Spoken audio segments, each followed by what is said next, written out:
Já estamos de volta, eu quero imagens ao vivo da Alix da Cunha, porque é remoção do ônibus acidentado, hein? O ônibus que se envolveu em um acidente na Avenida Alix da Cunha, 33 pessoas feridas, apoio do helicóptero A, mas o ônibus ficou completamente destruído, hein? São imagens ao vivo do nosso cinegrafista, o Wilson Esbanhoto, trazendo em detalhes para você o estado em que ficou esse ônibus que se envolveu no acidente. Eu acho que o ônibus estava vindo de Montemor, não é isso? O ônibus estava vindo de Montemor em direção a Campinas e acabou se acidentando na Alix da Cunha com 33 pessoas feridas. Daqui a pouquinho a Carla Ramil vai atualizar as informações para a gente. A frente do ônibus ficou completamente destruída. A frente do ônibus ficou completamente destruída. Né? Você viu que o ônibus pegou de lado, primeiro na árvore e depois acabou atingindo o muro de uma empresa às margens da Avenida Alix da Cunha. São imagens ao vivo, você acompanha aqui no Brasil Urgente. Nós também temos imagens recuperadas do momento em que os homens do resgate chegavam ao local do acidente para prestar auxílio às vítimas. 33 pessoas feridas, né, levadas para hospitais da região. Houve a necessidade também do apoio da equipe do helicóptero Águia, o resgate aeromédico da Polícia Militar de Campinas. Pode me dar as imagens, então, do resgate, por favor? Essas são imagens do momento em que o ônibus é removido e nós temos imagens também do momento em que o resgate era prestado, era feito pela equipe do helicóptero Águia, da Polícia Militar. Essas aí são imagens exclusivas, viu? O acidente tinha acabado de acontecer, quando as vítimas se posicionavam ainda do lado de fora do ônibus e as primeiras equipes de resgate chegavam para prestar auxílio. Não tinha presença de bombeiro nem do SAMU. Pessoas que passavam pelo local é que começaram a ajudar no resgate. E no detalhe ali da imagem você vê o ônibus que nesse momento está sendo levado para a garagem de uma empresa também, bem próximo ao local do acidente. Olha, por conta do acidente o trânsito ficou completamente congestionado, travado na região da Avenida Alix da Cunha, reflexos na rodovia Anhanguera. O Marcos Andrade já está comigo, ô Vinícius? Marcos Andrade, que está lá no nosso portal, o portal da Band, que é o www.band.com.br/Campinas, e tem pra gente o mapa do trânsito em Campinas neste momento. Marcão, boa tarde para você. Como é que tá a situação para quem circula pelas ruas e avenidas da cidade depois desse acidente que parou o trânsito em Campinas, Marcão? Boa tarde, Rodrigo. O trânsito está realmente bastante complicado ali na região da Alix da Cunha, como não poderia ser diferente, né? Então quem vai passar por ali na região do Bonfim deve pensar ou em outro trajeto ou atrasar o compromisso que tem. Segundo o INDEC, são 5 pontos de congestionamento. O primeiro é da Alix da Cunha, do local do acidente na Alix da Cunha, até a rodovia Anhanguera. O segundo ponto é da Alberto Sarmento, entre a Orlando Carpino e a Major Luciano Teixeira. Nesse ponto tem 1,5 km de lentidão, segundo o INDEC. Já o terceiro ponto é na rua Joaquim Vilac, entre a Salles de Oliveira e a Alix da Cunha. Um quarto ponto de congestionamento é registrado na Barão de Monte Alegre, entre a região da Praça dos Viajantes, né? Ali naquela região, então, o trânsito bem complicado.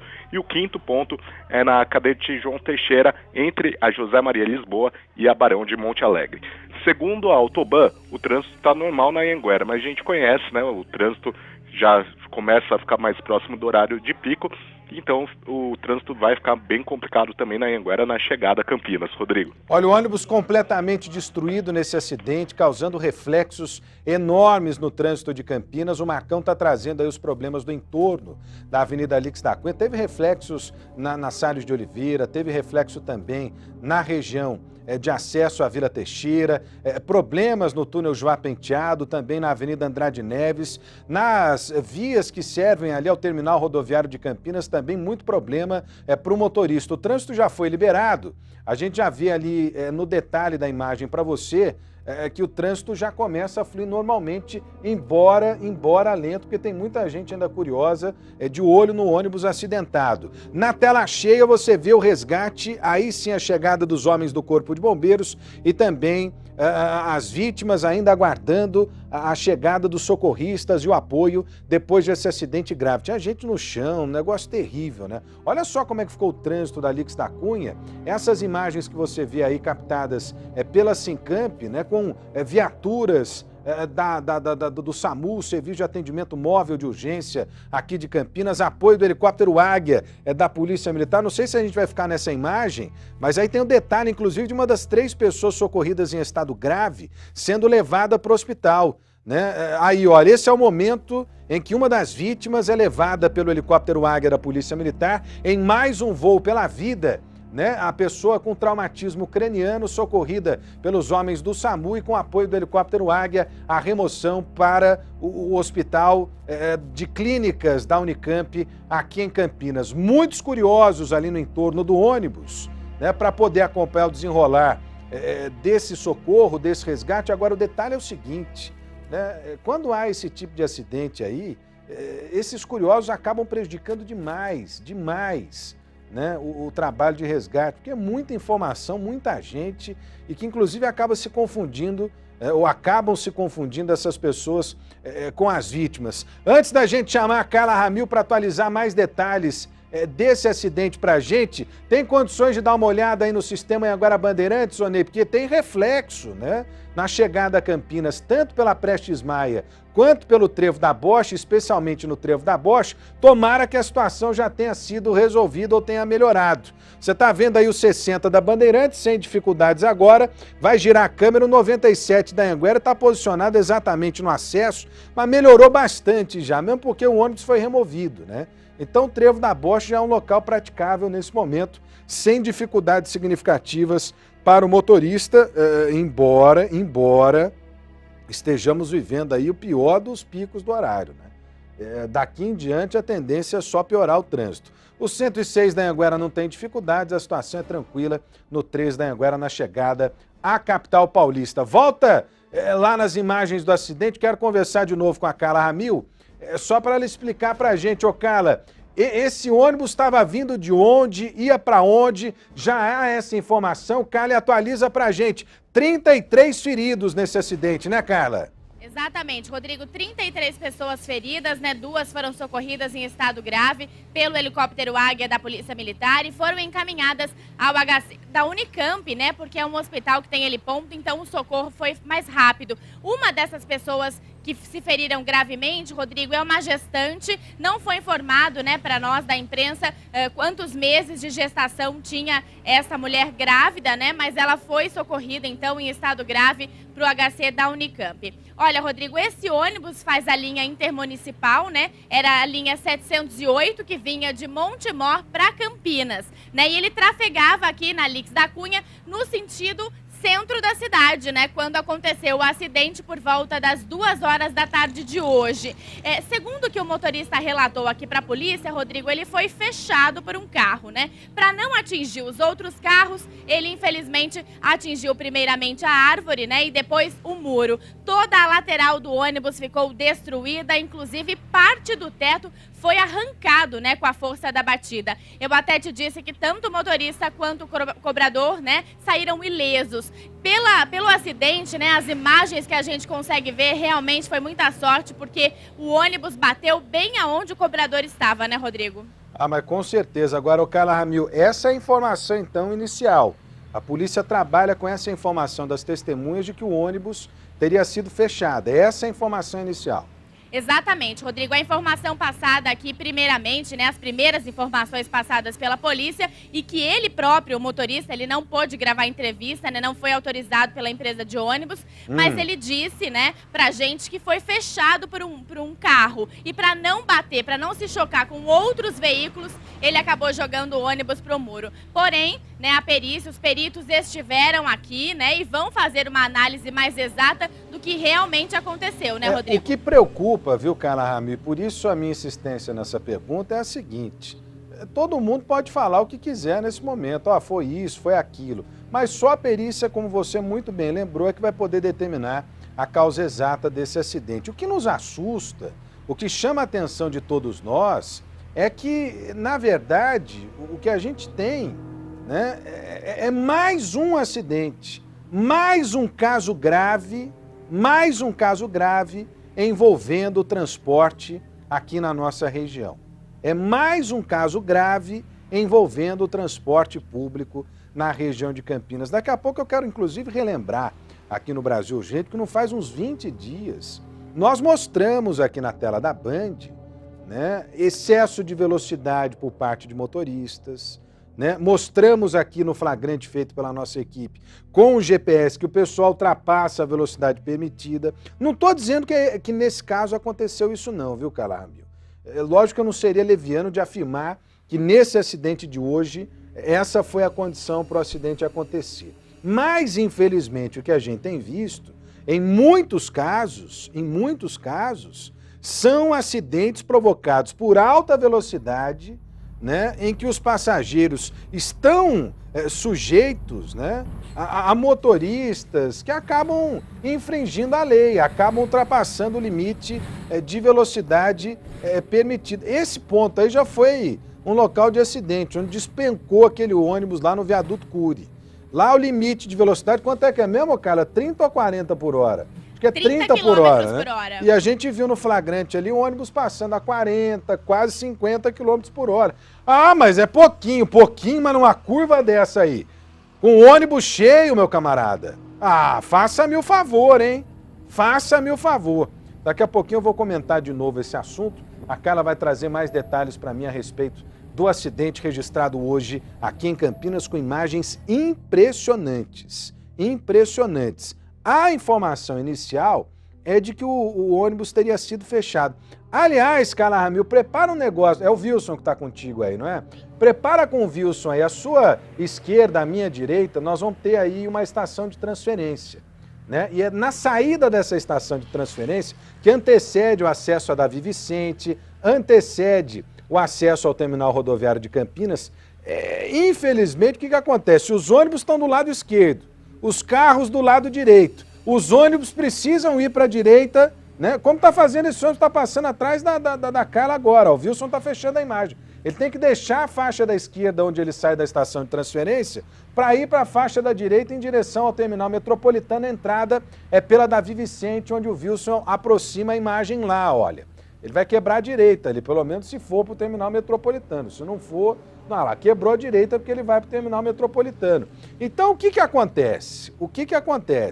Nesse X que o motorista precisa fazer, eu que uso muito esse trecho aí, que faz parte do meu caminho, né, já vi muita confusão entre ônibus e carro. Não sei nem se não é o caso de rever esse cruzamento aí. De repente, até o caso de rever o cruzamento. Porque a faixa exclusiva está na esquerda.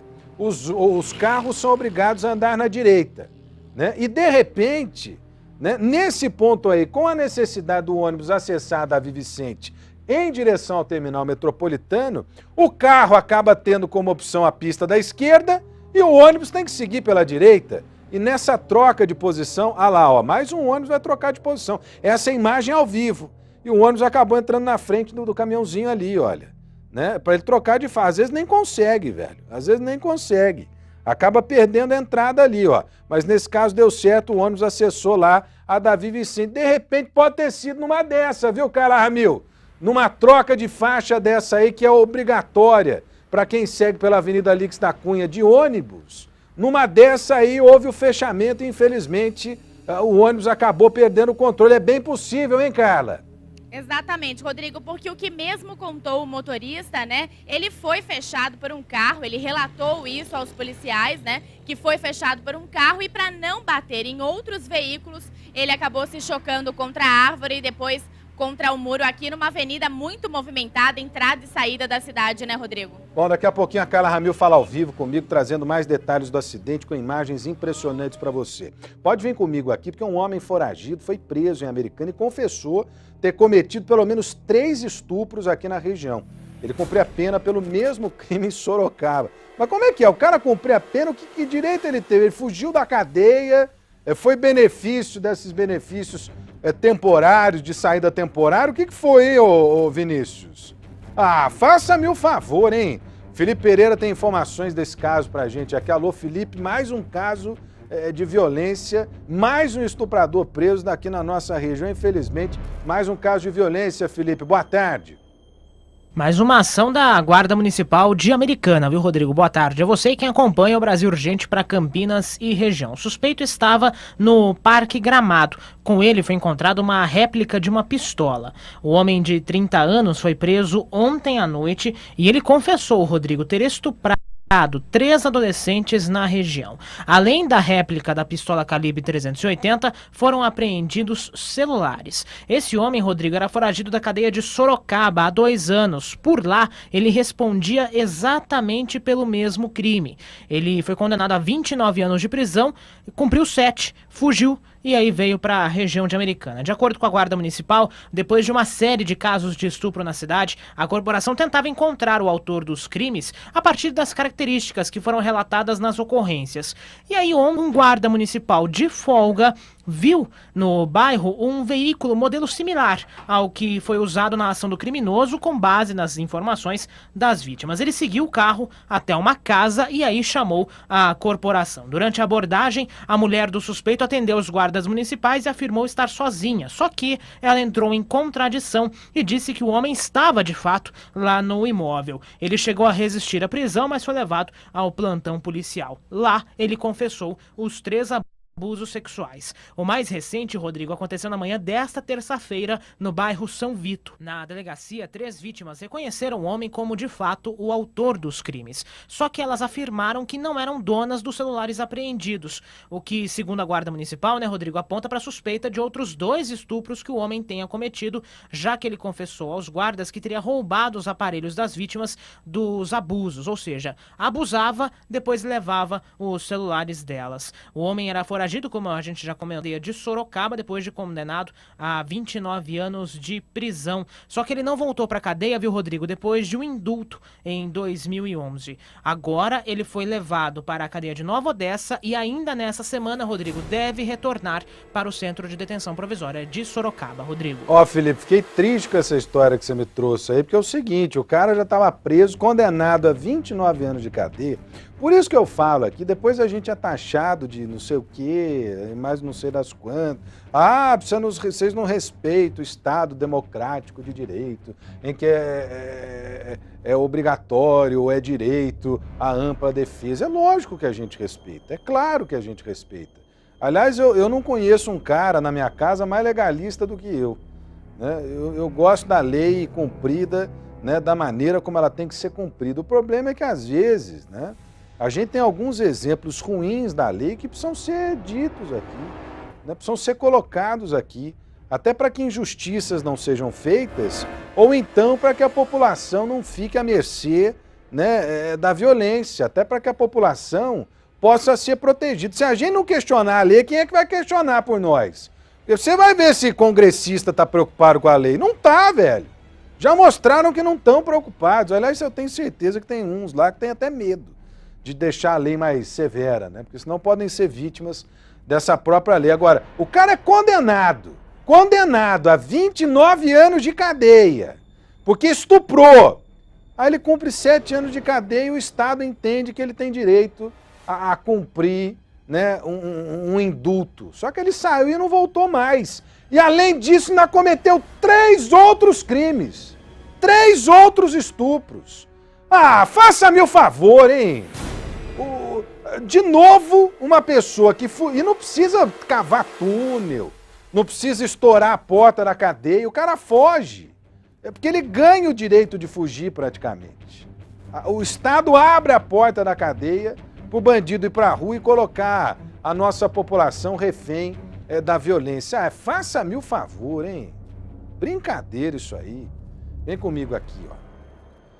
A Polícia de São Pedro aguarda o laudo do Instituto Médico Legal para saber se um corpo encontrado carbonizado dentro de um veículo na zona rural da cidade é de um guarda municipal desaparecido desde o último domingo. A esposa dele também sumiu no mesmo dia. Acho que o guarda estava de férias, saiu de férias com a esposa, né? Não deram notícias. O carro dele acabou encontrado incendiado algum tempo depois. Tem aí as informações? Posso ver?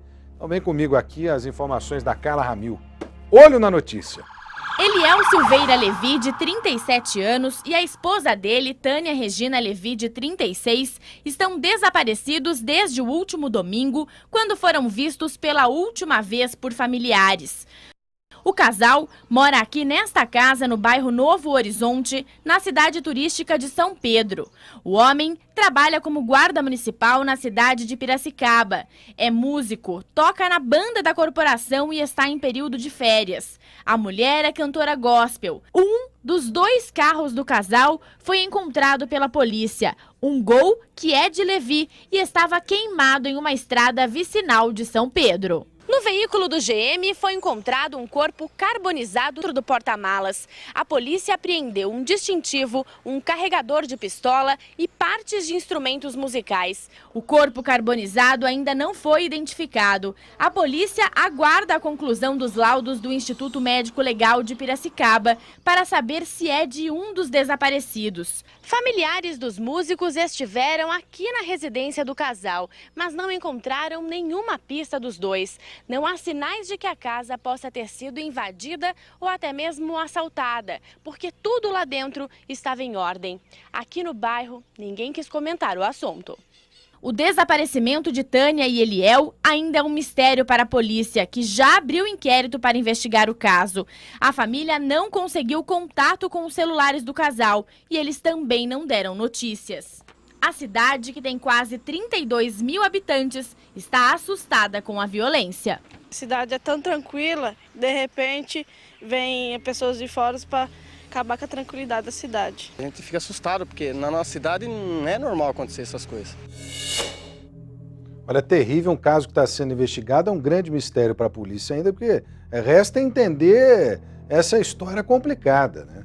O carro encontrado carbonizado, dentro do carro, o distintivo da Guarda Municipal, parece com um carregador de pistola também, né? E restos mortais que podem ser de uma das pessoas desaparecidas, ou da esposa ou do marido, né?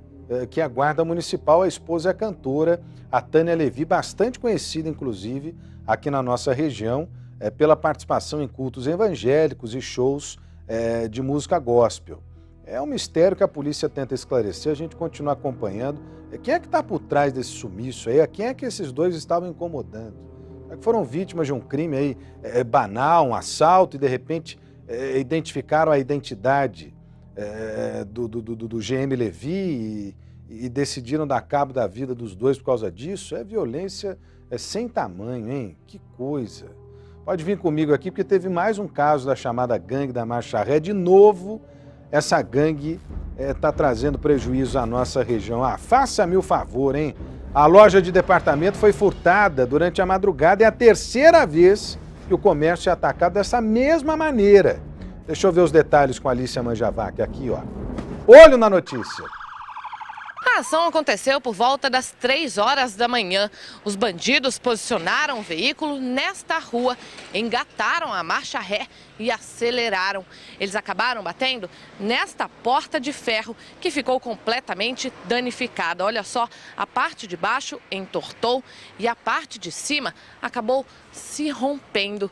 Os criminosos entraram na loja, roubaram produtos eletrônicos e em pouco tempo fugiram sem serem identificados. A polícia foi chamada, mas não conseguiu detê-los. A quantia roubada não foi revelada. Esta é a 3ª vez que a loja é alvo desse tipo de crime.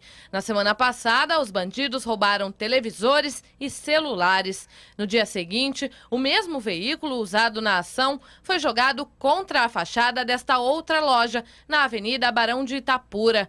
Os criminosos agiram rápido e roubaram roupas e capacetes de motociclistas, avaliados em cerca de R$30 mil. 3 suspeitos de terem participado da ação foram detidos e levados ao 1º Distrito Policial.